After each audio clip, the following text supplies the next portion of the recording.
फुटबॉलची पंढरी म्हणून ओळखल्या जाणाऱ्या कोल्हापूरमध्ये फिफा विश्वचषक स्पर्धेची मोठी उत्सुकता आहे। जगभरातल्या सर्वात मोठ्या क्रीडा महोत्सवाच्या निमित्तानं कोल्हापुरात पोस्टरबाजी करण्यात आली।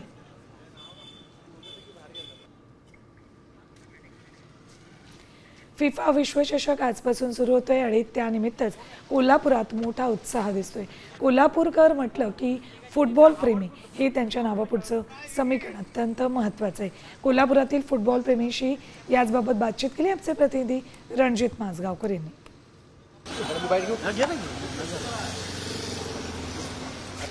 कशा पद्धतीने तुम्ही तयारी केली आहे?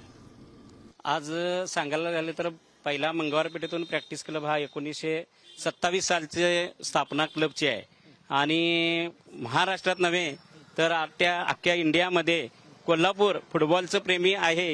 एकच सांगेन, या क्रिकेट वेड्या देशात फुटबॉल वेडे शहर आणि ते म्हणजे माझं कोल्हापूर। आणि कोल्हापुरात आता गल्लोगल्ली घरोघरी पूर्णपणे फुटबॉलचं वातावरण झालेलं आहे। काय नाही, तशी तयारी काही पताके तीन लावले, स्क्रीनिंग केले, तालमीत टीव्ही जोडलाय, त्यासाठी झेंडे बिंडे लावून चौकातनी ते फुटबॉल माहोल एक तयार केलेला आहे। त्याचबरोबर आज वर्ल्ड कपच्या निमित्तानं की फुटबॉलच्या आवडत्या प्लेअरला पाठिंबा देण्यासाठी आमच्या या प्रॅक्टिस क्लबच्या सर्व हितचिंतक असतील खेळाडूंनी पूर्ण गल्लीभर एक पोस्टर्स लावून एक ऊर्जा नवीन प्लेअरांना, कोल्हापूरच्या नवीन लहान मोठ्या प्लेअरांना ऊर्जा देण्यासाठी हा एक चांगला उपक्रम आम्ही राबवलेला आहे। कॅमेरामन सचिन सावंत सोबत मी रणजित माजगावकर, साम टीव्ही, कोल्हापूर।